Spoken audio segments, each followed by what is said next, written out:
नमस्कार, मी बागेश्री पारनेरकर आकार DG9 मध्ये सगळ्यांचं मनापासून स्वागत करते। आज गुढीपाडवा म्हणजेच मराठी नवीन वर्ष। सर्वप्रथम सगळ्यांना गुढीपाडव्याच्या आणि मराठी नवीन वर्षाच्या हार्दिक शुभेच्छा। त्यामुळे आजचा भाग जो आहे तो सुद्धा आपला खास आहे। आपली मराठी भाषा, मराठी संस्कृती, मराठी सण यांना एक समृद्ध अशी परंपरा आहे। आता गंमत सांगते, मराठीतले दोन शब्द जे दिसायला अगदी सारखे आहेत, त्यांचा अर्थ वेगळा आहे, पण संबंध बघा कसा आहे। जप आणि जप। आता जप म्हणजे काय, तर भगवंताचं नामस्मरण, आणि जप म्हणजे काय, स्वतःला सावर। अर्थ वेगळा आहे पण संबंध बघा। जेव्हा आपण त्या भगवंताचं, त्या देवाचं नाम जपतो तेव्हा तो आपल्याला जपतो, असा हा अर्थ। आणि मराठी भाषा, तिची जपणूक करण्यासाठी आज अनेक कलाकार प्रयत्न करतायत, आणि अशीच एक खास व्यक्ती आज आपल्या सोबत आहे। ती उत्तम अभिनेत्री आहे, लेखिका आहे, त्याचबरोबर नाटक, चित्रपट, मालिका सगळ्या माध्यमांमध्ये त्यांचा मुक्त वावर आहे। डिजिटल माध्यमातून आणि रंगमंचीय प्रयोगातून मराठी भाषेचा इतिहास, तिची परंपरा, तिचं महत्त्व आज ते लोकांपर्यंत पोहोचवत आहे। आज आपल्या सोबत आहे गोड गुणी अभिनेत्री मधुरा वेलणकर साटम। नमस्कार मधुराताई। नमस्कार। सर्वप्रथम गुढीपाडव्याच्या खूप मनापासून शुभेच्छा। तुला सुद्धा आणि सगळ्या रसिक प्रेक्षकांना गुढीपाडव्याच्या आणि हिंदू नववर्षाच्या खूप खूप मनपूर्वक शुभेच्छा। आणि आज त्यानिमित्तानेच आपण छान गप्पा मारणार आहोत। अगदी खरं म्हणजे तुला बाळकडू हे घरातूनच मिळालं असं म्हणायला हरकत नाही अभिनयाचं, कारण आई, बाबा आणि बहिणी यांचा या क्षेत्रात आहेतच। पण तू असं कधी ठरवलं होतं का की याच क्षेत्रात यायचं? बालपण जाणून घ्यायला आवडेल। मी असं ठरवलं होतं की काही झालं तरी या क्षेत्रात यायचं नाही। खरं तर आमची तिसरी पिढी या क्षेत्रातली, माझे आजोबा दत्तात्रय वेलणकर, ते गजानन जागीरदारांना त्या काळामध्ये, म्हणजे प्रभातचा जो काळ होता त्या काळामध्ये ते असिस्टंट डायरेक्टर होते। आणि माझी आजी ही संस्कृत प्राध्यापिका, आणि त्यावेळेला खूप पथनाट्य किंवा बायकांसाठी नाटकं, लहान मुलांसाठी एकांकिका असं तिने खूप लिखाण केलं, आणि अगदी पथनाट्यात कामही केली। अरे वा। त्याच्यानंतर मग अर्थात बाबा मुख्यत्वे, म्हणजे मी असं म्हणेन की त्यांनी हे क्षेत्र निवडलं, पण अर्थात ते सुद्धा नोकरी सांभाळूनच। आणि आई, हे दोघं त्यांनी म्हणजे बऱ्यापैकी मी म्हणेन की जरी नोकरी केली तरी सुद्धा त्यांनी या क्षेत्रालाही तेवढंच योगदान दिलेलं आहे। आणि बहिणी त्यावेळेला लहान असताना बालकलाकार म्हणून काम करायच्या, आणि मी ना खूप लाजरी बुजरी होते। मला अजिबात आत्मविश्वास नव्हता, आणि घरी कोणी आलं तर त्यांच्या समोरही मी येऊन बसायचे नाही, इतकी लाजरी होते। त्यामुळे या क्षेत्रामध्ये येण्यासाठी लागणारा एक मोकळेपणा असतो किंवा एक बिनधास्तपणा असा जो असतो तो माझ्यात अजिबातच नव्हता। त्यामुळे मलाच काय, घरच्यांनाही कधी वाटलं नव्हतं की मी या क्षेत्रात येईन। आणि स्पोर्ट्स मला खूप आवडायचं, म्हणजे मी दोरी मलखांब करायचे, मी बॅडमिंटन खेळायचे, आणि व्यायामशाळा ही एकच जागा अशी होती की जिथे मी पूर्णतः माझी मी रमायचे। त्यामुळे मला असं वाटलं होतं की मी स्पोर्ट्समध्येच पुढे काहीतरी करेन। आणि बाबा एअर इंडियामध्ये काम करत असल्यामुळे खूप लहानपणी विमानाने प्रवास करण्याचा योग आला, तर तेव्हा फिरायला मला खूप आवडतं, आणि तेव्हा असं वाटलं होतं की मला एअर होस्टेस व्हायचं, म्हणजे मला फिरता येईल। वेगवेगळी स्वप्न होती, त्यामुळे एअर होस्टेस किंवा मग स्पोर्ट्समध्ये काहीतरी, ही दोनच खरं तर स्वप्न माझ्या मनात होती। पण अभ्यास फार आवडायचा नाही, त्यामुळे कशी बशी मी पास व्हायचे, आणि त्यामुळे अभ्यासाशी रिलेटेड काहीतरी शिक्षण आणि म्हणजे अकॅडमिक असं जे आपण म्हणतो तशी काही ग्रोथ माझ्यात होईल अशी चिन्ह नव्हती। आणि त्यामुळे मी म्हटलं तसं की सगळेजण या क्षेत्रात आहेत, लहानपणापासून सगळ्यांना खूप जवळनं बघितलेलं होतं, आणि मुख्य म्हणजे तो त्यांच्यामध्ये असलेला मोकळेपणा, कोणासमोर तरी काम करण्याची एक काय म्हणूया आपण, ती शक्तीच असते कुठेतरी, ती माझ्यात अजिबात नव्हती। शाळेमध्ये आई नाटकं बसवायची, कारण आई शाळेत आमच्या शिक्षिका होती, आणि आमची रंगरश्मी नावाची संस्था असल्यामुळे आजी लिहायची, आई बसवायची, आणि आम्ही कामं करायचो। सो ती एक ऍक्टिव्हिटी म्हणून मी काम करायचे, पण आवडीने नाही। त्यामुळे अगदी मिळेल ते, कधी कधी नुसतं मागे उभं राहून टाळ्या वाजवायचं काम असेल तरी मी करायचे। पण त्यामुळे असं झालं की या क्षेत्रात मी यावं हा विचार नसल्यामुळे आईबाबांनी पण कधी बालकलाकार म्हणूनही माझं नाव वगैरे असं काही सुचवलं नाही किंवा काही नाही. त्यामुळे या क्षेत्रात अजिबात यायचं नव्हतं. आणि 10वीच्या सुट्टीमध्ये मी खरं तर दोरी मलखांबावरनं पडले. आणि मी त्यावेळेला स्टेट लेवल बॅडमिंटन खेळणार होते, म्हणजे माझा फॉर्म भरलेला आणि सगळं. पण मी पडल्यामुळे हात दुखावला, त्यामुळे दोरी मलखांबही करू शकले नाही आणि बॅडमिंटनही खेळू शकले नाही.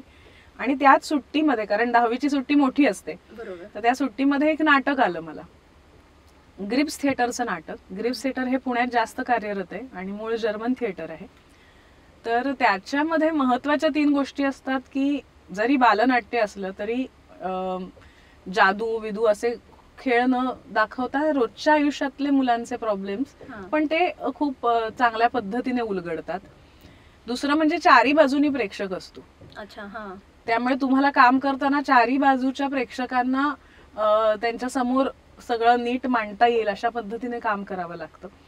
आणि तिसरं म्हणजे तिथे मोठी माणसं लहानांचं काम करतात. त्यामुळे मी होते 10वीत, पण मी 8 वर्षाच्या मुलीचं काम करत होते. आणि पहिल्यांदा मी म्हटलं बालनाट्य काय करायचं कारण तेव्हा अशी वयात येत होते आणि बालनाट्य कुठे, पण म्हटलं जाऊ दे आता नाहीतरी काय करणार, म्हणून मी हो म्हटलं.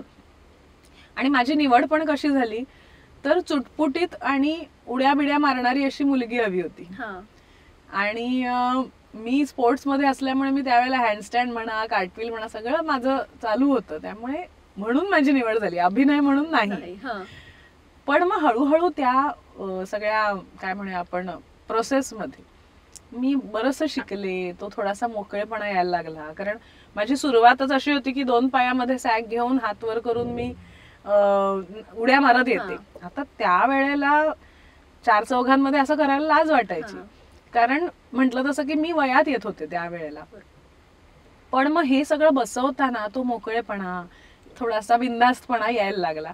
आणि लोकांनीही कौतुक केलं, अनेक कलाकारांनी सुद्धा कौतुक केलं की अरे मधुरा काम करते माहितीच नव्हतं आणि छान काम करते.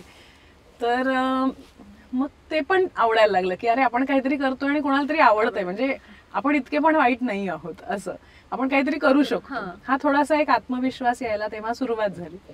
आणि मग मी रुपारेल कॉलेजला शिकायला होते, तर तिथे मी ज्या वर्षी मी गेले त्या वर्षी चेतन दातार यांनी लिहिलेली एकांकिका होती आणि चेतनने माझं हे काम पाहिलं होतं. त्यामुळे चेतनने सांगितलं होतं की ही मी लिहिलेली एकांकिका आहे, ह्यातला मेन रोल मधुरा करणार. त्याने मला विचारलं होतं कुठल्या कॉलेजला वगैरे. खरं तर कॉलेजमध्ये गेल्यानंतर वर्कशॉप म्हणा, मग एखादं शिबिर किंवा एखादी एकपात्री स्पर्धा होते, मग त्यातनं मुलं निवडली जातात. मी एकपात्री स्पर्धेत भाग घेतला, मला पहिलं बक्षीसही मिळालं. पण मी काही शिबिराला वगैरे गेले नाही, मला काही माहिती नव्हतं. पण चेतनने सांगितल्यामुळे सगळे माझा शोध घेत होते, कोण आहे ही मधुरा वेलणकर.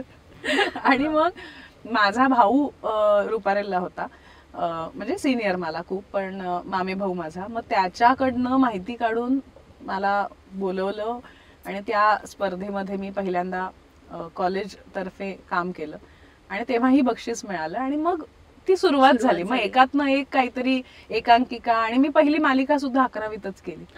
त्यामुळे कॉलेजच्या काळापासून ती खऱ्या अर्थाने सुरुवात झाली. म्हणजे 10वीच्या सुट्टीत काम केलं, त्याच्या आधी जे काम करत होते त्याचं पाकिट कधी मिळालं नाही. त्याच्यामुळे मी असं म्हणते की व्यावसायिक दृष्ट्या मी 10वीपासून काम करायला लागले, कारण त्या नाटकाचं मला पाकिट मिळायचं. आणि मग मी म्हटलं तसं की मग एक मालिका, मग त्यातनं दुसरी, मग 13वीत मी पहिला सिनेमा केला आणि मग तो हिंदी होता. आणि 15वी झाल्या झाल्या पहिला मराठी चित्रपट केला. म्हणजे तुमचं कुटुंब जर म्हटलं तर पूर्ण कलासक्त कुटुंब आपण म्हणू शकतो. आणि या क्षेत्रात यायचं नव्हतं, पण जे ठरलेलं असतं ते होतच. तसं ते 10वीची जी सुट्टी होती ती कारणीभूत ठरली. म्हणजे मी नेहमी म्हणते की खऱ्या अर्थाने अपघाताने मी या क्षेत्रात आले. खरं, आणि जे ठरलेलं असतं ते मिळतच, ते अशा प्रकारे झालं. आता पहिली जी गोष्ट असते ती खूप जवळची असते. मग अगदी व्यावसायिक पहिलं नाटक, पहिली मालिका आणि पहिला चित्रपट, याबद्दल काय सांगशील, काय आठवण आहे? नाटकाविषयी मी आता म्हटलं तसं की छान छोटे वाईट मोठे नावाचं हे नाटक होतं. आणि मी म्हटलं तसं ग्रिप्स थिएटर पुण्यात जास्त कार्यरत आहे, पण मुंबईत पहिल्यांदाच ग्रिप्स थिएटरचं नाटक होत होतं. आणि ते थोडं व्यावसायिक दृष्ट्याच केलं, म्हणजे संजय नार्वेकर, परेश मुकाशी, सुनील तावडे, माझी आई पण होती त्याच्यामध्ये. सो अशी सगळी मंडळी होती. आणि त्याच्यानंतर मी पहिली मालिका जी केली ती त्यावेळेला ETV सुरू झाला होता.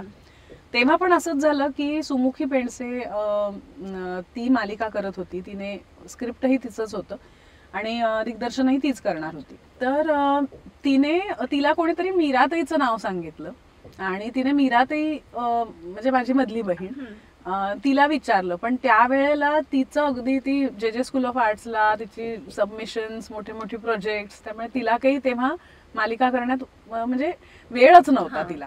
तर तेव्हा बाबा असं तिला म्हणाले सुमुखीला की अगं मीरा आता नाही करणार पण मधुरा हल्ली करायला लागलीये, तर तुला बघायचं असेल तर बघ. आणि मग तिने मला बोलवलं, माझ्याकडनं सीन करून घेतला आणि मला काही म्हणजे आता विचारशील तर मी काय फार बरा केला असेल असं नाही. मी आपलं माझ्या कुवतीने त्यावेळेला जे जमलं ते केलं. आणि तिने मला विचारलं की ही जी व्यक्तिरेखा आहे त्या व्यक्तिरेखेचा आलेख जो आहे तो 12वी ते 35 वय असा आहे आणि मी तेव्हा होते 11वीत. त्यामुळे ती म्हणाली तुला चालणार आहे का हे करायला. तर मी म्हंटल की तुला जर विश्वास असेल की मी 35चं काम करू शकते तर मला काय प्रॉब्लेम आहे, पण दिग्दर्शकाला तो विश्वास असायला पाहिजे आणि त्याने माझ्याकडनं ते करून घेतलं पाहिजे. तर तिला ते माझं उत्तर फार आवडलं. म्हणजे ती म्हणाली की मी आतापर्यंत इतक्या मुली बघितल्या पण कोणी 35चं काम करायला तयार नाही. तर तिला ते उत्तरही आवडलं आणि मग ती म्हणाली की करूया. आणि त्यात बाबा होते माझे. अच्छा, म्हणजे बाबांसोबत काम करायची संधी अगदीच मिळाली. पहिल्याच मालिकेत आणि मी खूप घाबरले पण होते तेव्हा. सो ही मालिकेची एक आठवण आहे. आणि त्यानंतर मग मी मृण्मयी केली, दुसरी मालिका. तेव्हा पण 60 मुलींमधनं माझं सिलेक्शन झालं होतं. आणि खरं तर तेव्हा ती डेली सोप असणार होती. आणि ऑडिशन देताना मला काही असं म्हणजे माझ्या दृष्टीने ओके झाली, मी काही फार छान दिली ऑडिशन असं मला नाही वाटत. पण तरी कदाचित माझं तू म्हणालीस तसं की ते असेल लिखित आणि माझं सिलेक्शन झालं. तर ते झाल्यानंतर मी घाबरले की बापरे आता रोज म्हणजे 20 दिवस शूटिंग करायचं, तर मी कॉलेजची एकांकिका कशी करू, मी अभ्यास कसा करू, मी उगीच हो म्हंटल ह्याला, आता नाही म्हणू शकतो का. तर मग आई बाबा म्हणाले असं नाही, आता आपण एकदा हो म्हंटलंय तर आपल्याला करायला पाहिजे, पण होईल जमेल तुला. मग आई म्हणाली मी येते शूटिंगला तुझ्या बरोबर. तर पहिल्या दिवशी मी आपली घाबरत आई शाळेत शिकवायची त्यामुळे आई म्हणाली शाळा सुटली की मी येते, तू पुढे हो. आणि पण आई आली तोपर्यंत मी रमले होते तिकडे आणि सगळ्या वातावरणात. आणि मुळात नंतर ती डेली सोप राहिली नाही, ती वीकली होती, म्हणजे आठवड्यातनं एकदा का दोनदा होती मला वाटतं. त्यामुळे त्याचं तेवढं दडपण जाणवलं नाही नंतर. आणि त्या सिरियलने मला ओळख दिली असं मी म्हणेन की मला मृण्मयी म्हणून, किंवा त्या सिरियल नंतर मग अनेकांना कळलं की अरे ही प्रदीप रजनीची मुलगी. सो ती ओळख मला तेव्हा मिळायला सुरुवात झाली. आणि पहिला चित्रपट मी केला तो पहिला एक हिंदी केला, जजंतरम ममंतरम म्हणून. तर त्याचा दिग्दर्शक मराठी आहे सौमित्र रानडे. आणि त्याने माझी एक एकांकिका पाहिली. तर ती पाहिल्यानंतर त्याने मला एका सिरियलसाठी विचारलं. मग आम्ही सिरियलचं पायलट शूट केला, मग एक हिंदी सिरियलचे 10 एपिसोड्स केले आणि मग तो हा चित्रपट करत होता. तर त्याने मला विचारलं आणि तसा तो छोटेखानी असणार होता चित्रपट. पण मग नंतर आय ड्रीम प्रोडक्शन्स एक मोठं प्रोडक्शन हाऊस आलं, जावेद जाफरी, गुलशन ग्रोवर, सगळी मोठी माणसं आली. पण तरी त्याने माझं कास्टिंग तसंच ठेवलं. म्हणजे खरं तर शक्यता होती की तिथे माझ्याऐवजी कोणीतरी दुसरी नावाजलेली म्हणा किंवा हिंदीतली म्हणा कोणीतरी येऊ शकली असती, पण त्याने माझ्या नावावर आग्रह धरला आणि तो चित्रपट मी केला. आणि म्हणजे त्याला 60 मिनिटाचे स्पेशल इफेक्ट्स होते त्या चित्रपटात. त्यामुळे त्याचं पोस्ट काम पण खूप होतं. इव्हन शूटिंगला आम्हाला 2 वर्ष लागली आणि त्याच्यानंतरचं काम करायला सुद्धा 1-1.5 वर्ष गेलं. त्यामुळे तो चित्रपट ज्या वेळेला प्रदर्शित झाला त्यावेळेलाच माझा मराठी पहिला चित्रपट प्रदर्शित झाला.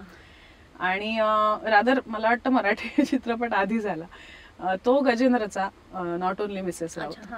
तर त्याच्यामध्ये म्हणजे महत्वपूर्णच भूमिका होती, मेन भूमिका नव्हती, मध्यवर्ती अशी नाही, ती अदिती देशपांडेची होती, पण माझी सुद्धा महत्वपूर्णच होती भूमिका.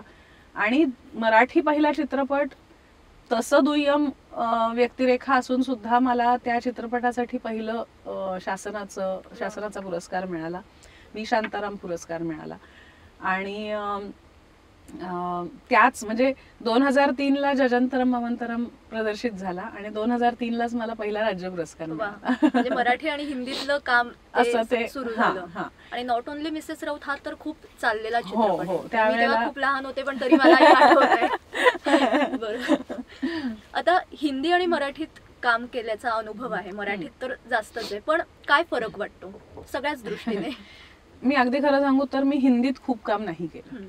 मी जरी पहिला चित्रपट केला असेल हिंदीत तरी त्यावेळेला मी खूप लहान होते, म्हणजे त्या अनुभवावर काहीही मत तयार करणं इतका अनुभव नाही येतो. पण त्यावेळेला मला मात्र एक जाणवलं होतं की सगळ्याच प्रमाण मोठं होतं.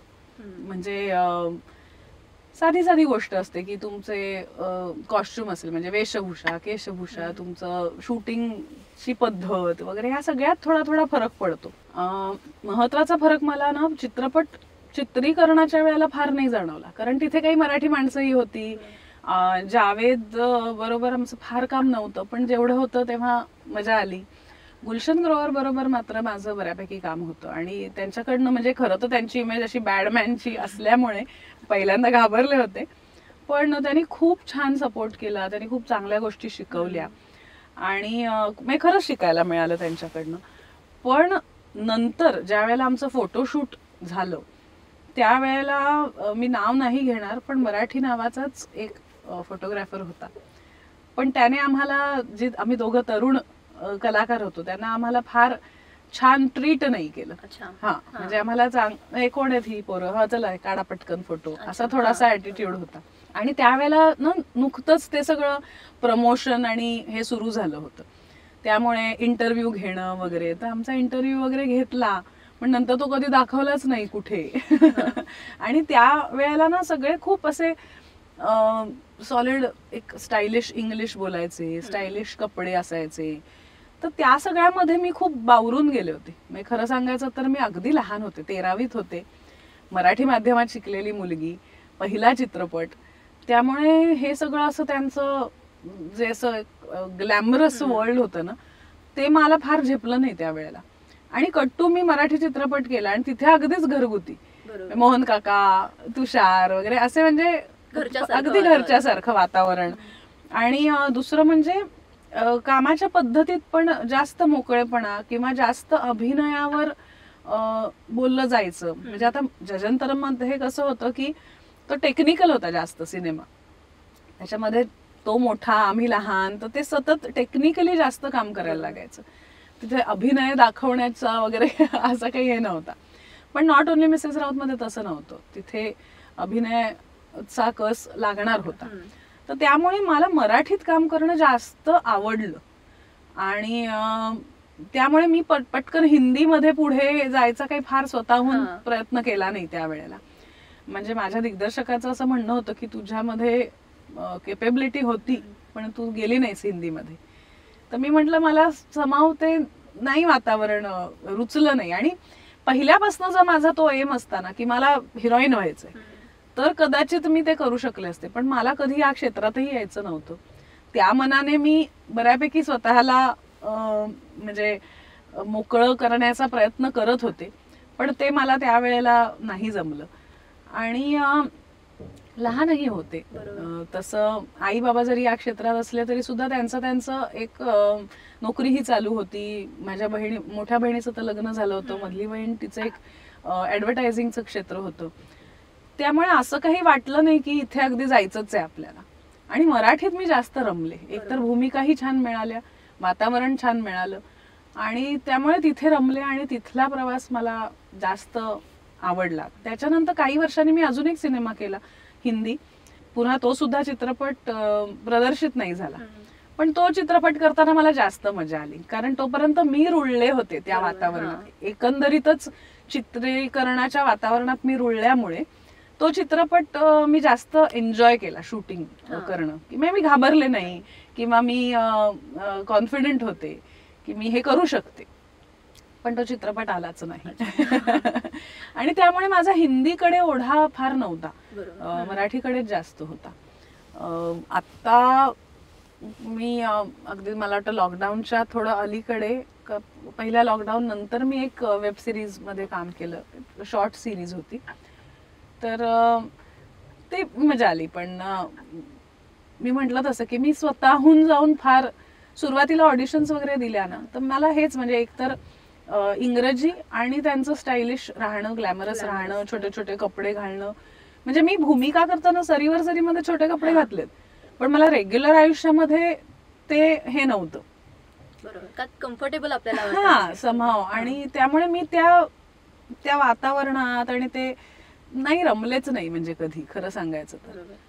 आणि मी म्हंटल तसं पुन्हा एकदा तेच सांगेन की तो कधी ते ध्येयच नव्हतं कधी की हिंदीत जाऊन काम करायचं. आपल्याला चांगलं काम करायचंय जे आपल्याला आवडेल आणि जे आपण एन्जॉय करू शकू. मग ते खरं तर भाषेत अडकता कामा नये, पण त्यावेळेला मी तो प्रयत्न नाही केला, कारण मराठीत येतच होतं सारखं काम आणि चांगलं काम होत होतं, पोहोचत होतं लोकांपर्यंत. त्यामुळे मला गरजही भासली नाही की कुठल्या वेगळ्या भाषेमध्ये जावं असं. खरं. आता माहेरची सगळीच तुम्ही जी मंडळी आहात ती कला क्षेत्रात आहात, पण सासरलाही तसंच आहे. म्हणजे सासरे शिवाजी साटम, अगदी लहान मुलांपासून प्रत्येक जण त्यांचे फॅन आहे, कारण CID मुळे. तर जेव्हा लग्न ठरलं किंवा लग्न झालं त्यानंतर काही एक दडपण होतं का की अरे सासरे पण या क्षेत्रात आहे, किंवा ते कसं होतं? जसं तू म्हणालीस तसं मी सुद्धा लहानपणापासून CID बघतच मोठी झालेलो आहोत. त्यामुळे पण CIDचं तू एक बघितलंस ना, तर त्यांचं म्हणजे ACP प्रद्युमन म्हणून त्यांचा एक जरब आहे किंवा एक ऑरा आहे, पण ते आपल्याला आवडतात बघ. बरोबर, कारण ते तिन्ही कॅरेक्टर्स जे आहेत ती आपल्याला आवडतात. त्यामुळे ज्या वेळेला सुरुवातीला सासऱ्यांना मी भेटले तेव्हा मी म्हणजे काही ठरलं नव्हतं, एक नुसतं अभिजितचे बाबा किंवा एक शिवाजी साटम म्हणून भेटले. तर त्यावेळेला ते एकदमच म्हणजे काय म्हणूया मस्त गप्पा मारल्या त्यांनी आणि छान एकदम, काही भीती वाटण्यासारखं काहीच नव्हतं. पण ज्या वेळेला मी आणि अभिजित आमच्याविषयी त्यांना कळलं त्याच्यानंतर जरा एक थोडासा फरक पडला त्यांच्या वागण्यामध्ये. आणि जो स्वाभाविक आहे, कोणीही म्हणजे बाबा कुठली मुलगी आहे, कशी मुलगी आहे, हे थोडंसं लक्ष राहणारच. पण असं झालं की मी अभिनेत्री म्हणून तोपर्यंत मधुरा वेलणकर हे नाव बऱ्यापैकी माहीत होतं, एक कुठेतरी माझी स्वतःची एक ओळख निर्माण झाली होती आणि ती त्यांनाही माहिती होती. आम्ही एक चित्रपट पण केला ज्याच्यात ते माझे वडील होते लग्नाआधी, त्यामुळे आम्ही कामही एकत्र केलं. त्यामुळे थोडंसं मी पण आधी नुसतं शिवाजी काका आणि आता ते पप्पा, ह्याच्यामध्ये थोडासा फरक पडतो जो सुरुवातीला पडला. आणि आता मी म्हणेन की लग्नाच्या इतक्या वर्षानंतर आता तोही फरक नाहीये. आता माझ्या वडिलांसारखेच ते आहेत, त्यामुळे कधीतरी वेळ पडली तर मी ओरडते पण त्यांना. म्हणजे नातं आता इतकं काय म्हणे आपण वेगळ्या वळणावर आलेलं आहे. पण त्यांची भीती कधी नाही वाटली, त्यांनी ती कधी वाटूही दिली नाही. म्हणजे ते त्यांचं पण क्रेडिट आहे की त्यांनी ती कधी वाटू दिली नाही. पण तरी सुद्धा त्यांचा एक मी असं म्हणेन की एक ऑरा त्यांचा खूप पॉझिटिव्ह पण आहे आणि त्याचबरोबर ते खूप शिस्तीचे आहेत, डिसिप्लिन्ड आहेत ते आयुष्यामध्ये. त्याच्यामुळे काय होतं ना की नाही बाबा आपल्याला नीट करायचंय. आणि कुठेतरी हे दडपण येतं की उद्या त्यांची सून म्हणून मी ओळखली जाणार आहे. तर ते सुरुवातीचं दडपण नक्कीच होतं, ते कुठल्याही मुलीला लग्न करताना, म्हणजे ते शिवाजी साटम असू देत नाही तर कोणीही असू देत. सासरे म्हटल्यानंतर एक दडपण येणं स्वाभाविक असतं, तेवढंच आलं. माझ्या सासूबाई नव्हत्या, त्याच्यामुळे मला दोघांचं प्रेम त्यांनी दिलं असं म्हणायला हरकत नाही. म्हणजे मी जेव्हा लग्न करून घरात येणार तेव्हा फक्त 3 पुरुष होते, बाई माणूसच नाही. पण त्यांनी घरामध्ये अनेक गोष्टी बदलून घेतल्या बाई माणसाच्या दृष्टीने. हे त्यांचं मला खूप कौतुक वाटतं की एखाद्या पुरुषाला, जो माणूस बाहेर काम करतोय पण त्याचं घराकडेही लक्ष आहे, आणि आपल्या घरात आता एक मुलगी येणार म्हटल्यानंतर तिची सोय बघणं हे सुद्धा आपलं कर्तव्य आहे. हे त्यांनी जे केलं ते मला म्हणजे माझ्या दृष्टीने ते फार मोलाचं आहे. आणि त्यामुळे सुरुवातीला जे एक सासरे आणि सून हे जे नात्यातलं दडपण किंवा अवघडलेपण असतं ते सोडलं तर बाकी काही नाही. आणि आता तर ते पण नाही राहिलेलं. बरोबर. पण जेव्हा जसं तू म्हणाले की तू पण सीआयडी बघतच मोठे झाले, तर तेव्हा कधी असं वाटलं होतं का की हे आपले सासरे होते किंवा आपण यांच्या घरात जाऊ? नाही, कधीच नाही. एकतर सीआयडी आपण लहानपणी बघत असताना आपल्या लग्नाचा विचार कसा आपण करू, आणि त्यात कॉलेजमध्ये मी जाईपर्यंत मला त्यांच्याविषयी म्हणजे आता विक्रम गोखले तू म्हणालीस, तर विक्रम काका हा आमच्या घरचा बाबांचा अगदी खास मित्र. ते दोघं जण म्हणजे इतकं की विक्रम काकाच्या पहिल्या मुलीचा जेव्हा जन्म झाला तेव्हा विक्रम काका नव्हता.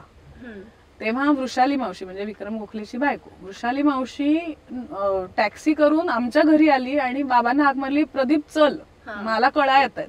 सो बाबा तिला घेऊन गेले. म्हणजे इतकं आम्ही लहानपणापासून म्हणजे जन्मापासूनच आम्ही त्याला पाहिलेलं आहे.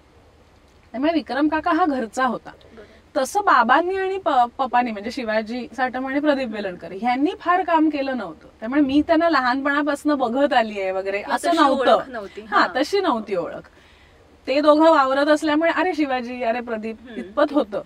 पण असं खूप मेजर काम त्यांनी एकत्र केलं नसल्यामुळे कुटुंबाचा गोतावळा असा कधी झालेला नव्हता. तर त्यामुळे मी ज्या वेळेला त्यांना भेटले तेव्हा मी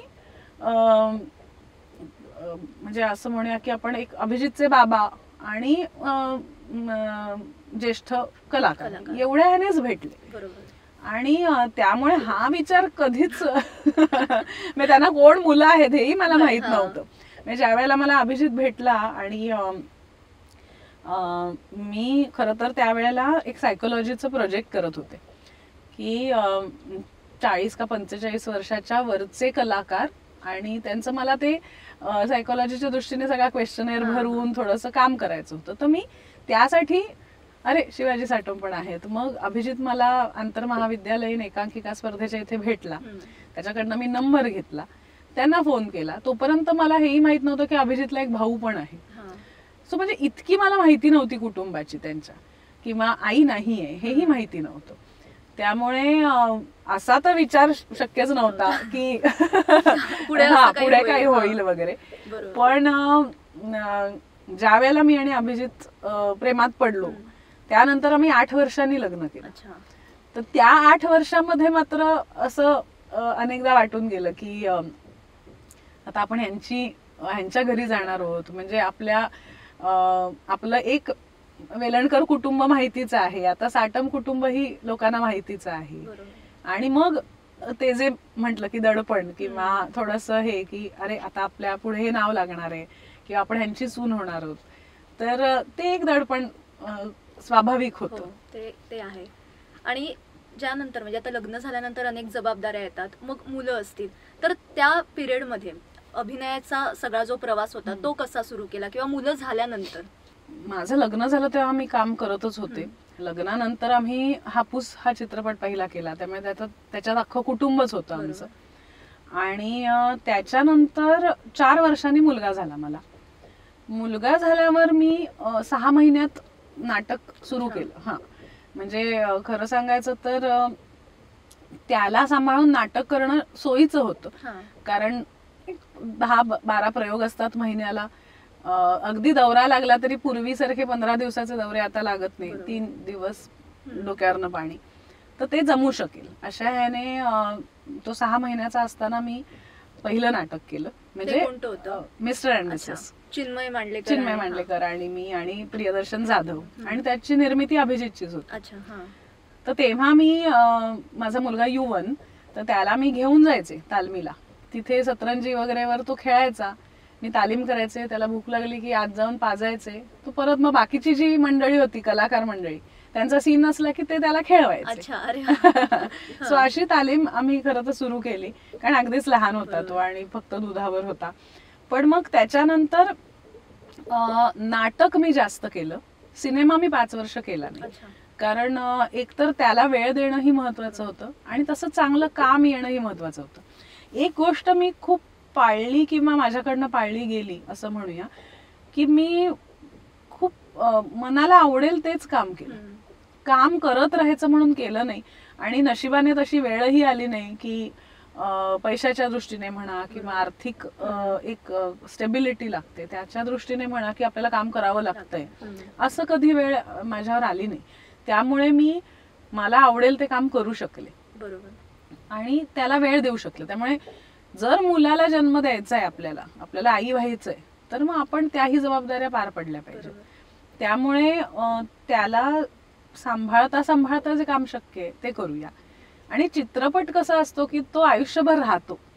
सो त्याच्यामध्ये तुम्ही जेव्हा दिसणार असाल तेव्हा तुम्ही छानच दिसावं अशी एक हे असते. म्हणजे मला तरी असं वाटतं की आपण निदान प्रेझेंटेबल दिसावं. आणि 5 वर्ष त्याला एक सोडून जाणं बाबा, कारण कधी कधी महिनाभर सिनेमाचं शूटिंग असू शकतं, ते बाहेरही असू शकतं. मग ते त्याला सोडून मला तेव्हा शक्य नव्हतं. म्हणून मग मी 5 वर्ष चित्रपट केला नाही, पण 3 नाटकं केली. मी वर्कशॉप म्हणजे नाट्य शिबिर घ्यायला सुरुवात केली. माझी आई घ्यायची 15 वर्ष, पण मग तिने थांबवलं होतं. पण मग आम्ही पुन्हा नव्यानं ते सुरू केलं. त्यामुळे जवळजवळ मी त्या 5 वर्षामध्ये 500-600 मुलांना शिकवलं. आणि त्याच काळामध्ये मी मधुरव हे पुस्तक सुद्धा लिहायला घेतलं. त्यामुळे असं कधी झालं नाही की मी काम थांबवलं. आपल्याकडे काय होतं, मालिकेत दिसलं नाही की असं वाटतं तुम्ही काही काम करताय की नाही. तर तसं किंवा अरे कुठे आता आणि आता काय तिला मुलगा झालाय, आता काय ती करणार नाही. आधी म्हणजे हे पुरुषांना नसतं, पण बायकांना आपल्याकडे अजूनही आहे की अरे लग्न झालं, आता काय ती तशीच दिसणार नाही. म्हणजे लेबल्स लावली जातात. मुलीचं रूपांतर बाईमध्ये होतं ना, मग तिला काउंट करणं कमी होतं. मग आता तर मूल झालंय म्हणजे तर अजूनच तिला वेळ नसेल. आणि सगळंच म्हणजे छोट्या छोट्या सगळ्या गोष्टी असतात. अगदी शारीरिक बदल जे असतात ते सुद्धा. म्हणजे आता ऑब्व्हियसली ना, मला परवा कोणीतरी म्हणालं तुमचा मातीच्या चुली आम्ही अगदी बघतो दर वेळेला, पण तुम्ही आता खूप वेगळ्या दिसता. तर मी असं म्हंटल की अहो 20 वर्ष झाली त्या सिनेमाला, तुम्ही पण 20 वर्षापूर्वी अशाच दिसायचात का? माझं लग्न झालं, मूल झालं, काय तर बदल होणारच की नाही. पण कलाकाराकडनं अशी अपेक्षा करत नाही आणि तसेच दिसले पाहिजे. पुरुषाकडनं नाही करत. खरं तर पुरुषाला म्हणजे बाळणपण झाल्यानंतर बाईमध्ये होणारा फरक आणि पुरुषामध्ये होणारा फरक म्हणजे नाही होत ना त्यांच्यात. त्यामुळे त्यांना सोयीचं असतं, सोपं असतं जास्त. बायकांना थोडंसं प्रत्येकाचं. आणि म्हणजे मला नेहमी असं वाटतं की आपल्याकडे ना दिसण्यावर फार बोललं जातं, असण्यावर बोललं जात नाही. म्हणजे तुम्ही कशा दिसताय, तुम्ही जाड्या झालायत, बारीक झालायत, दोन्हीवर बोलतात लोक की फारच खराब झालीस किंवा अगो काय ती आजकाल जाडी झाली आहे. अरे पण तुम्हाला हा प्रश्न नाही पडत कधीच की का बरं हिचं वजन वाढलं असेल, काहीतरी प्रॉब्लेम असेल का? म्हणजे माझी एक मैत्रीण अशीच माझ्यासारखी बारीक होती सुरुवातीला, ती प्रचंड जाडी झाली कारण ती बाळणपणात हात लावून आली होती. खूप कॉम्प्लिकेशन्स झाली. तिला त्यातनं बाहेर येण्यासाठी खूप वेळ लागला आणि अजूनही ती पूर्णतः तिचं शरीराने साथ नाही दिलेली, पण शी इज ट्राईंग आणि ती तिचं काम अप्रतिम करते. पण मग तुम्ही तिच्या कामावर बोलणार का तिच्या जाडेपणावर बोलणार? तुम्हाला माहितीये का? तसं माझ्या जाडेपणावर पण खूप जण बोललेले आहेत, कारण मी जाडी झालेच आणि मी कायम बारीक होते. पण मग हा विचार नाहीयेत की मला पण वाटलंच असेल ना वाईट, मलाही काहीतरी प्रॉब्लेम असेल जो कदाचित मी प्रयत्न करते त्यातनं बाहेर येण्याचा. पण तुम्ही बाकी काय काम करताय, तुम्ही माणूस म्हणून कसे आहात, तुम्हाला काय सुख दुःख होत आहेत, ह्याची कोणालाही पर्वा नसते. अगदी कोणाला म्हणजे आपल्या जवळच्या मित्रमैत्रिणी सुद्धा आपल्याला त्यावेळेला लक्षात येतात की खरी काळजी कोणाला आहे. बरोबर. ते बाह्य जे दिसतं त्याच्यावर बोलून मोकळे आणि त्याच्यावरच बोलायचं असतं लोकांना. आणि त्यावर म्हणजे आता दुर्दैव असं आहे की त्यावर तुम्हाला काम मिळणं आणि न मिळणं हे ठरतं. म्हणजे परवाच आम्ही गप्पा मारत असताना आमच्या लक्षात आलं की ते ना ऑस्कर अवॉर्ड्स होते, तर काहीतरी 90 सालापासनं आतापर्यंतचे सर्वोत्कृष्ट अभिनेता म्हणा किंवा अभिनेत्री, इतकी व्हरायटी आहे. आणि काळा म्हण का गोरा, जाडा का बारीक, वेडा विद्रा कुरूप, काही फरक पडत नाही. ते कसेही दिसायला असले तरी त्यांचं काम बोलतं. आणि त्यामुळे तू बघितलंस तर तिथे ना तुमच्या कामाच्या गुणवत्तेवर तुम्हाला किंवा तुमच्या कलेच्या गुणवत्तेवर तुम्हाला काम मिळतं. बरोबर. आणि आपल्याकडे दुर्दैवाने तसं नाहीये. एक वेळी काम नाही आलं तरी चालेल, पण दिसायला चांगली पाहिजे. दिसायला पाहिजे. किंवा जाडा माणूस असेल तर त्याच्या जाडेपणावर टिप्पणी करणाऱ्या गोष्टी होतात. बरोबर. बारीक असेल खूप तर त्याच्या बारीकपणावर तुम्ही टिप्पणी करता. ह्याच्या पलीकडे काही नाहीये का? खरंय. म्हणजे गुणवत्तेला तुम्हाला झालर कशाला पाहिजे? फक्त तुमचा चांगुलपणा हा कशात असला पाहिजे? तुमच्या गुणवत्तेवर, तुमचं टॅलेंट काय आहे हे महत्वाचं आहे ना. आणि त्यामुळे अनेकदा मला असंही वाटतं की एखादा चांगला कलाकार या गोष्टींमुळे मागे पडतो. हे खरंय. आणि हा खूप महत्वाचा मुद्दा आहे. अतिशय महत्वाचा मुद्दा. आणि आपण म्हणतो ना की आपल्याला अनेक मुद्दे असतात की आपल्या आजूबाजूला आपली ग्रोथ का होत नाही. आपण तिथेच आहोत अजूनही.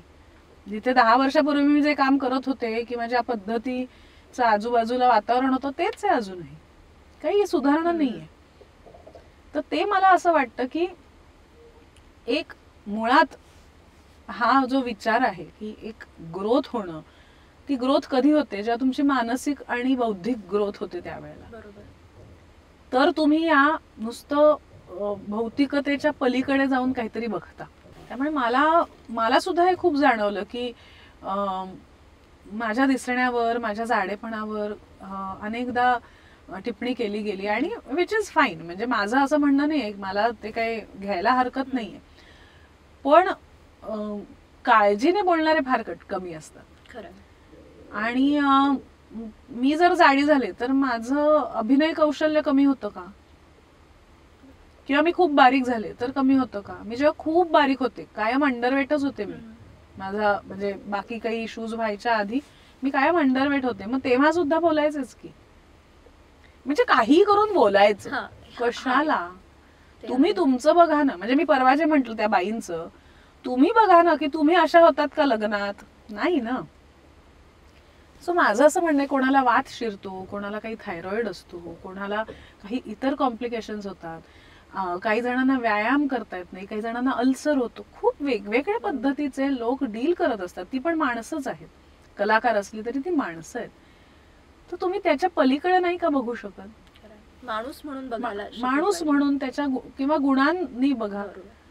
त्याच्या आणि गुण काही असू शकतो. एखाद्या माणसाचा साधेपणा हा पण गुण असू शकतो. एखाद्या माणसाचा निर्मळपणा हा पण गुण असू शकतो. आजच्या काळामध्ये निर्मळता कुठे मिळते? तो गुणच झाला ना.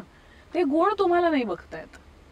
आणि म्हणून म्हणजे मी हे प्रकर्षाने ठरवून केलंय की कधी कधी आपलंही कंडिशनिंग असं होतं की आपणही पटकन अरे काय झालं ग असं म्हणतो. 4 चौघात तुम्ही बोलताना विचार करता का की त्या माणसाला काय वाटेल? किंवा तो माणूस काहीतरी एक स्वतःची एनर्जी जमवत असेल काहीतरी चांगलं करायला, आणि तुमच्या एका वाक्याने त्याला तो खाली पडू शकतो परत. तर जर तुम्हाला खरंच काळजी आहे तर त्याला बाजूला घ्या की काही प्रॉब्लेम आहे का? तू नेहमीसारखी वाटत नाहीयेस, तुला काही लागलं तर मी आहे. असं किती जण म्हणू शकतात? मित्रमैत्रिणी सुद्धा खूप कमी. मला तर असा अनुभव नाही. माझे ज्या जवळच्या मित्रमैत्रिणी जे होते ते मी जाडी झाल्यावर ज्या पद्धतीने वागलेत ते स्वागतार्ह नाही. आणि त्याचबरोबर मी असं म्हणेन की माझी गुरु आहे सोनिया परचुरे. तिला मी म्हंटल होतं जेव्हा मी जाड झाले तेव्हा की आता मी नाचायचं, तर ती म्हणाली तुला आवडतं ना, तू नाच, तू तुझ्या आनंदासाठी नाच. आणि तू आनंदाने नाचलीस, तू कितीही जाडी असलीस तरी तू सुंदरच दिसशील. हा विचार महत्वाचा आहे खरंच. त्यामुळे मी नाचायला लागले. त्यामुळे मला नाचावं असं वाटलं. मी अनेक वर्ष नाचत होते, पण मी जाडी झाल्यावर मी थांबवलं नाचणं, कारण ते कसं दिसेल काय. आणि मला कॉम्प्लेक्स आला की मी नाही नाचायला पाहिजे आता. पण तिने सांगितल्यावर मी तिच्याकडे शिकले. मी कथकची परीक्षा दिली, पास झाले व्यवस्थित. म्हणजे मला असं म्हणणं आहे की माझ्यात गुण आहे तर तिने त्या गुणांना थांबू दिलं नाही, तिने प्रोत्साहन दिलं. मित्रमैत्रिणींनी ते केलं नाही. त्यांनी काय केलं, ही जाड झाली आता पुढच्या बारीक मुली बघा त्यांच्याशी मैत्री करा.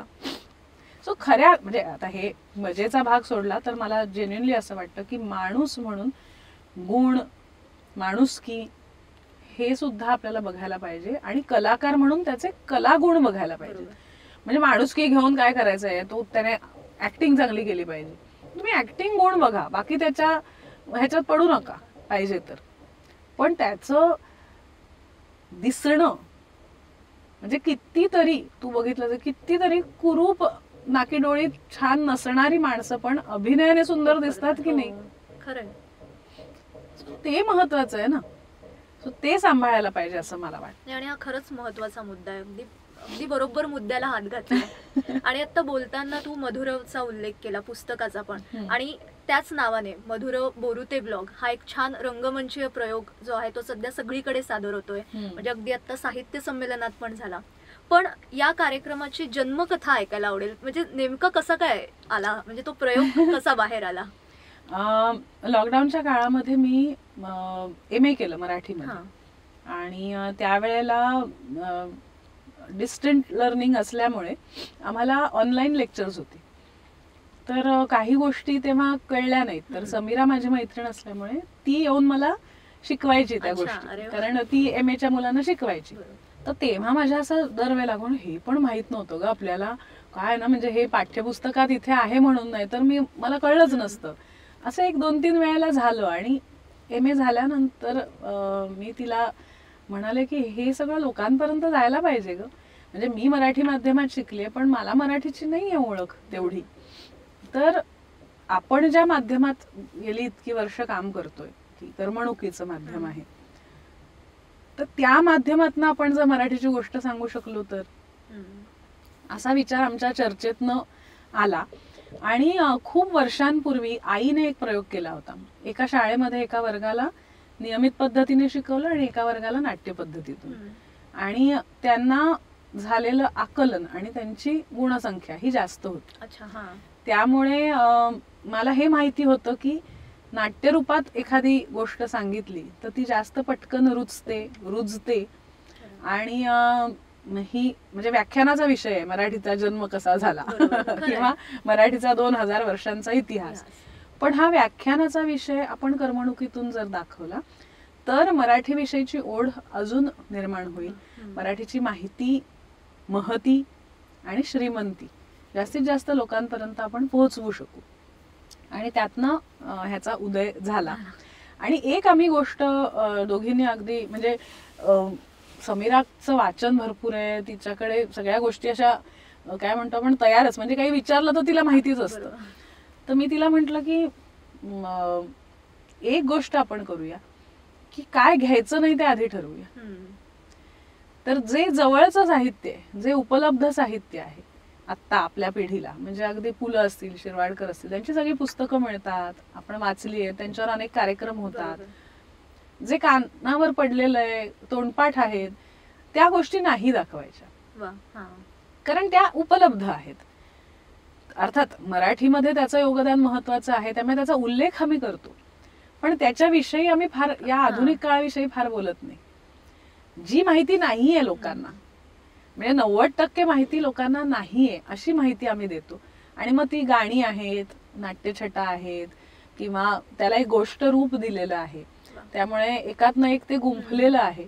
आणि त्यामुळे अगदी सातवाहनांच्या काळापासून ते अगदी ब्लॉग, म्हणजे बोरू पासून ब्लॉग पर्यंत असा जो मराठीचा प्रवास आहे तो आम्ही दाखवतो. त्यामुळे आम्ही हे ठरवलं होतं की काय दाखवायचं नाही, त्यामुळे ते आम्हाला जास्त सोपं गेलं. आणि हा विचार करणं पण खरंच खूप महत्वाचं आहे. म्हणजे जसं म्हटलं ना की व्याख्यानाला जाऊन बसलं तर ते आजच्या पिढीला रटाळ वाटेल, पण अशा पद्धतीने जर ते बघायला मिळालं तर ते आवडेल. नाही, आणि अजून एक मला मुद्दा इथे सांगावासा वाटतो की आता मीच अभिनेत्री म्हणून इतके कार्यक्रम या आधुनिक काळातल्या लेखकांचे केलेले आहेत. विंदा असतील, शांताबाई असतील, कुसुमाग्रज असतील, इतक्या वेळेला त्याच कविता म्हटल्यात. कधीतरी म्हणजे मी आता अलीकडे एका कार्यक्रमात म्हटलं मी जरा हे वेगळं वाचू का शिरवाडकरांचं, भाषा दिनाच्याच निमित्ताने. तर सुरुवातीला नाही ते कणा लागतेच कविता म्हणायला, मग पृथ्वीचं प्रेमगीत पाहिजेच वगैरे, पाहिजेच म्हणजे तेच प्रेक्षक आहेत जे वर्षानुवर्ष कणा ऐकतायत. आज ह्याच्या तोंडी ऐकतात, आज ह्याच्या तोंडी ऐकतात, काहीतरी वेगळं देऊया ना. तर मी म्हंटल की तुम्ही पण प्रेक्षकांना कुठेतरी उगीच काय म्हणतो आपण अंडर एस्टिमेट करता की प्रेक्षकांना आवडणार नाही नवीन, त्यांना तीच गाणी लागतात, त्यांना गीतरामायणच लागतं, त्यांना कणाच लागते. ते ऐकूच शकतात कधीही. त्यांनाही पाठ असेल, आता कणा तर म्हणजे कोणाला पाठ नसेल असं मला वाटतं. मग काहीतरी अजून वेगळं दाखवा ना, जे वाचनात नाही आलंय. आणि म्हणून मी त्यांचा एक लेख वाचला, जरा आग्रह केला की नाही मी ह्यातला काहीतरी वाचते, आणि मी तो लेख वाचला आणि प्रचंड आवडला लोकांना. प्रेक्षकांना आवडतं नवीन दिलेलं. म्हणूनच त्यातनच कदाचित हा इनक्रेडिबल मराठीचा जन्म पण तसाच झालेला आहे. Digital platform. हा, की तिथे सुद्धा युट्यूब वाहिनीवर आम्ही जो शिरवाडकरांवरचा भाग केला आता, ती माहिती नव्हती लोकांना. आणि त्यामुळे आपण खाली जर प्रतिक्रिया बघितल्या तर म्हणलं की अरे शिरवाडकर माहिती आहेत, पण त्यांच्याविषयी हे माहित नव्हतं. म्हणजे माहित नसलेलं लोकांना ऐकायला आवडतं, ऐकायला आवडणारच. बरोबर. तुम्ही त्यांना का प्रेक्षकांना बांधून ठेवताय की त्यांना हेच आवडतं?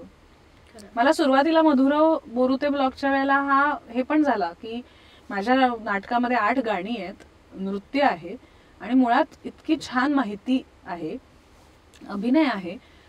नाही, पण दिवाळी पहाटला नाही तो कार्यक्रम हे होणार, तो फार क्लासी आहे तुझा कार्यक्रम, आणि ते लोकांना 30 गाणी आणि तेच लागतं सगळं. तर म्हणजे आयोजकच जर असं म्हणत असेल तर काय, किती त्यांना तुम्ही समजावणार. नशिबाने एक दिवाळी पहाट मला मिळाला आणि तो इतका रंगला की त्याच्यानंतर 1 तास लोक बोलत होते. मला थिएटर वाल्याने सांगितलं तुम्ही आता बाहेर जाऊन बोला, मला पुढचा प्रयोग आहे.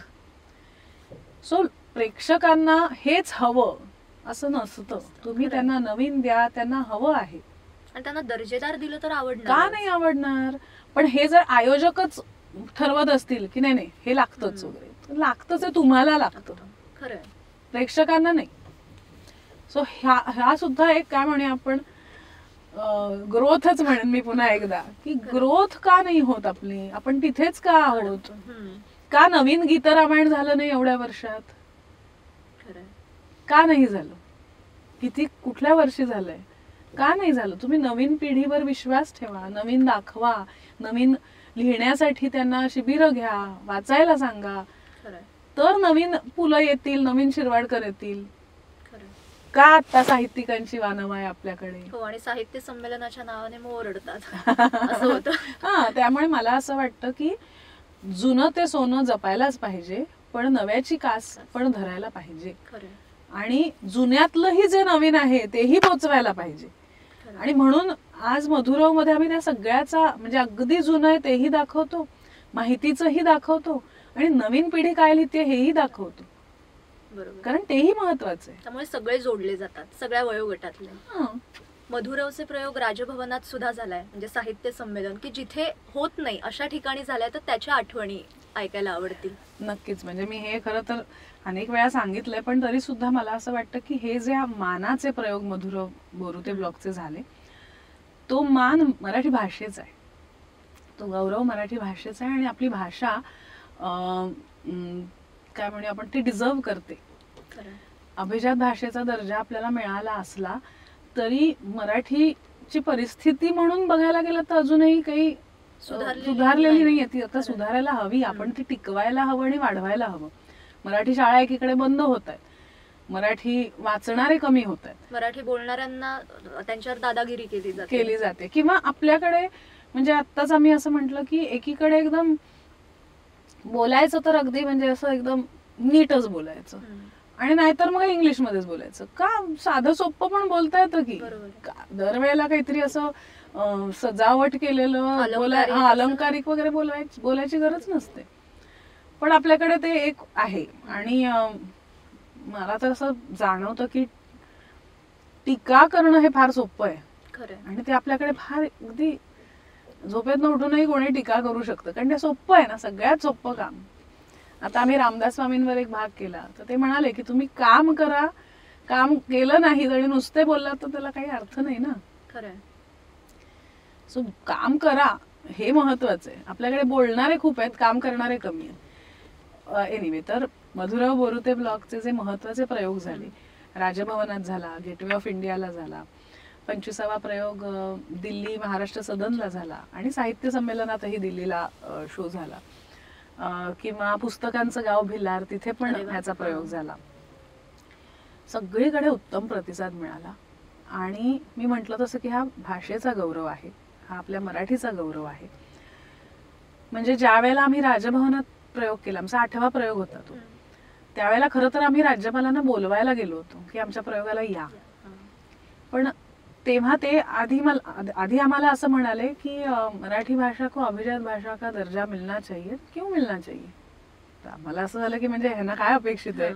तर आम्ही काहीतरी उत्तर देईपर्यंत ते म्हणाले क्योंकि आपके मराठी कलाकार ही मराठी में बात नहीं करते, हिंदी में काम करेंगे तो हिंदी में ही बात करते, तो क्यों मिलना चाहिए.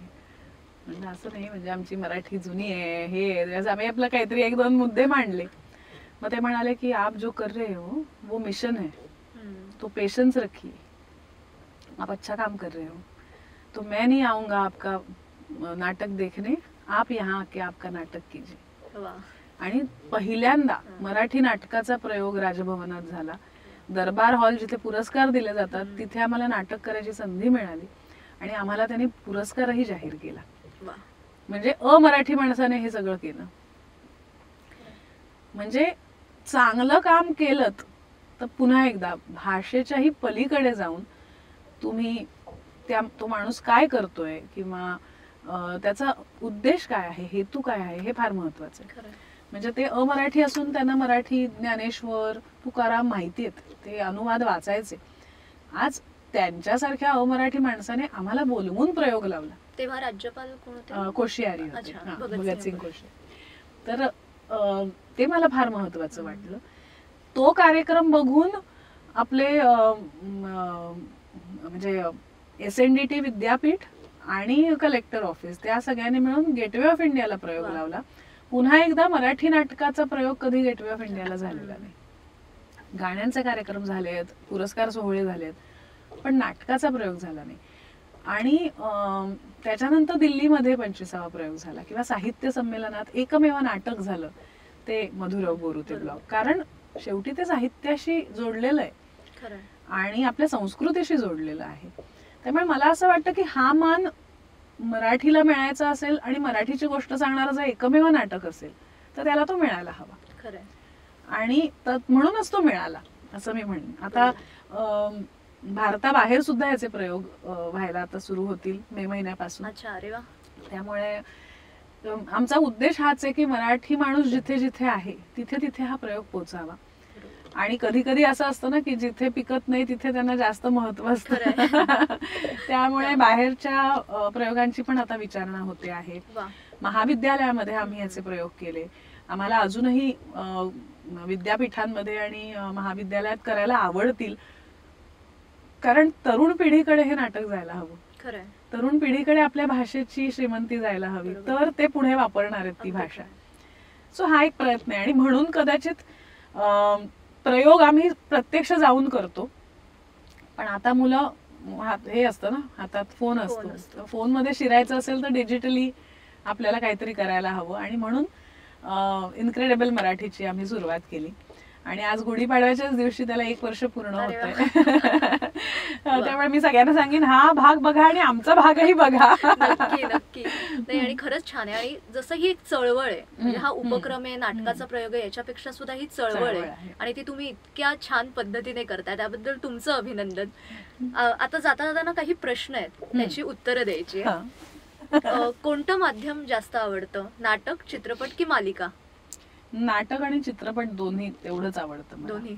मालिकेपेक्षाही? मालिका नाही मी रमत फार, आणि चित्रपट आणि नाटकात मी भेद नाही करू शकत. मला दोन्ही माध्यम तेवढीच आवडतात.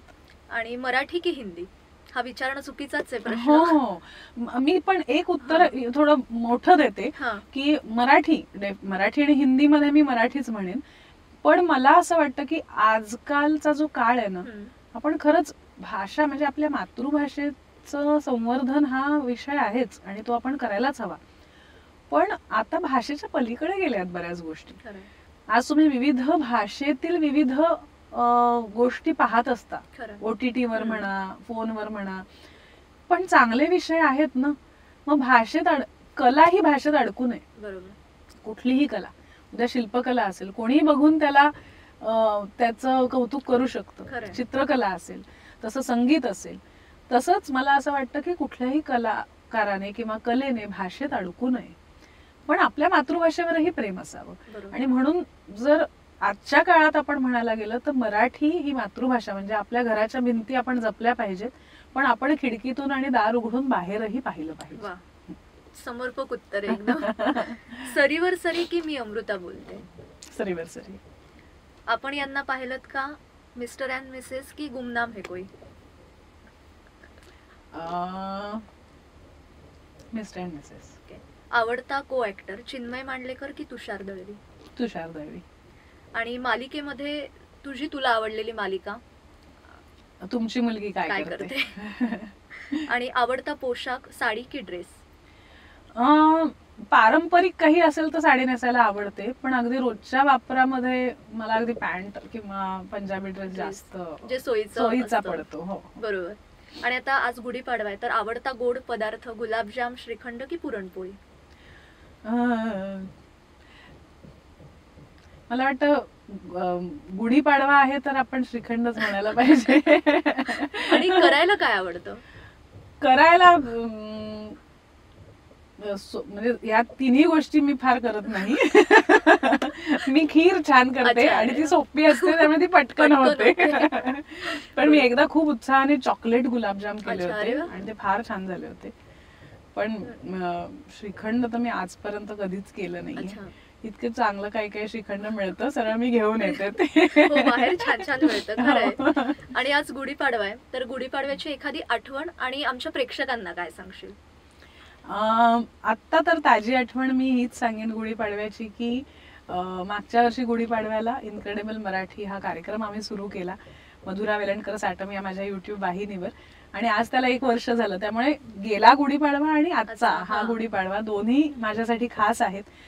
कारण आपण जसं एखाद्या मुलाला जन्म दिल्यानंतर त्याला वाढताना बघतो, ते जे आनंद, तो जो आनंद आणि समाधान असतं तेच कुठेतरी आहे की मागच्या वर्षी आम्ही एक कशाला तरी जन्म दिला आणि आज 1 वर्षाचं झाल्यावर आम्ही पाहतोय आणि लोकांना ते आवडतंय, लोकांपर्यंत पोहोचतंय आणि हळूहळू त्याची सुद्धा हळूहळू त्याचा सुद्धा प्रसार होतोय. म्हणजे आपण म्हटलं तसं की ते वाढताना बघणं, एखादं झाड वाढताना बघणं आपण लावलेलं, ते तो जो आनंद असतो ना, तो सध्या आम्हाला मिळतो आहे. आणि त्यामुळे मी या निमित्ताने तुम्हाला एवढंच सांगेन की जसं शिरवाडकरांचं मी नेहमी उल्लेख करते की ते असं म्हणायचे की इंग्रजी भाषा किंवा तिचा द्वेष हा मुद्दा नाहीये, तर आपल्या मराठी भाषेचं संरक्षण हा मुद्दा आहे. त्यामुळे आपण इतर भाषांना नावं ठेवून आपली भाषा मोठी नाही होणार, आणि ती इंग्रजीच असेल असं नाही, कुठलीही आपल्या अगदी भारतीय पण भाषा आहेत की ज्याच्यामध्ये खूप छान लिखाण झालेलं आहे, चांगलं साहित्य आहे, परंपरा आहे. त्यामुळे दुसऱ्याच्या आईला नावं ठेवून आपल्या आईचं आपण सन्मान नाही करू शकत. त्यामुळे मी एवढंच सांगेन की अनेकदा चुकीचं मानलं जातं की मराठी म्हणजे मराठी, आता मग बाकी विषयी काही बोलायचं नाही. तर असं नाही, तुमच्या बोलण्यात इंग्रजी येऊ शकतं, हिंदी येऊ शकतं. आज आपण जी मराठी बोलतो त्यात पण अनेक इतर भाषांचा अंतर्भाव आहे. त्यामुळे मराठी जपताना इतर भाषांचा दुस्वास करायची गरज नाही. चांगलं जे जे आहे ते जेवढं घेता येईल तेवढं घ्या. हिंदू असण्याचा, मराठी असण्याचा अभिमान नक्की बाळगा, पण त्याचा नुसता गर्व करू नका. एवढंच सांगेन या निमित्ताने. आणि हे नवीन आपलं मराठी वर्ष सगळ्यांना अगदी भरभराटीचं, चांगल्या कामाचं, चांगल्या ऊर्जेचं आणि पुढचं पाऊल उचलणार, सगळ्या दृष्टीने पुढचं पाऊल उचलणारं राहू अशी मी विश्वाकडे मागणी करते. आणि तुम्हाला सगळ्यांना हिंदू नववर्षाच्या आणि गुढीपाडव्याच्या आणि उत्तम तब्येतीच्या शुभेच्छा देते. वा, खरंच आजचा गुढीपाडव्याचा दिवस खूप छान पद्धतीने आपल्या गप्पा रंगल्यात. आणि मराठी भाषा हा खरं म्हणजे सगळ्यांच्या जिव्हाळ्याचा विषय, त्यामुळे त्याबद्दल सुद्धा छान गप्पा झाल्या. आम्हाला खूप छान वाटलं की आज गुढीपाडव्याच्या निमित्ताने आमची सुद्धा नववर्षाची सुरुवात इतकी छान झाली. त्याबद्दल खरंच मी मनापासून आभार मानते की आजच्या या दिवशी तू इथे आली आणि आमच्याशी गप्पा मारल्या. पुन्हा एकदा मला इथे बोलवलं आणि छान, म्हणजे एकतर मी नेहमी म्हणते की आधी प्रश्न माहित नसले ना की छान होते मुलाखत, कारण तुम्ही पण तुम्हाला नव्याने पडताळत असता. एखाद्या प्रश्नाचं, अचानक आलेल्या प्रश्नाचं उत्तर देताना तुम्ही पण तुमच्यातनं काहीतरी निर्माण करत असता, काहीतरी तयार करत असता. आणि त्यामुळे एक सृजनशील पद्धतीने हा प्रवास मुलाखतीचा पण होऊ शकतो. खरंय.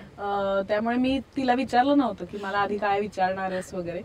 त्यामुळे मज्जा आली मला सुद्धा. आणि तू खूप गोड दिसतेस आणि खूप छान मुलाखत घेतलीस. धन्यवाद. आणि Thank you. तुमच्या या वाहिनीला सुद्धा खूप खूप शुभेच्छा आणि आमच्या वाहिनीला सुद्धा शुभेच्छा. आज 1 वर्ष झालंय, त्यामुळे नक्की बघा आणि तुमच्या प्रतिक्रिया कळवा. धन्यवाद. नक्की. आणि पुन्हा एकदा तुला पण गुढीपाडव्याच्या आणि हिंदू नववर्षाच्या खूप मनापासून शुभेच्छा. आम्हालाही खरंच खूप छान वाटलं आज तू इथे आली आणि मी मनापासून आभार मानते की इतक्या छान गप्पा आजच्या या गुढीपाडव्याच्या निमित्ताने आपल्या रंगल्या आहेत. आणि मला खात्री की आपल्या प्रेक्षकांना सुद्धा या गप्पा नक्कीच आवडल्या असतील. आणि मराठी भाषेची एक छान चळवळ मधुराताईने सुरू केलेली आहे. त्यात अनेक जण कलाकार आहेत. आपल्याला सुद्धा या चळवळीत सामील होता येईल. आपल्याला एकच करायचंय, मधुरवचा कार्यक्रम जिथे असेल तिथे आपल्याला जाऊन तो पाहायचा आहे.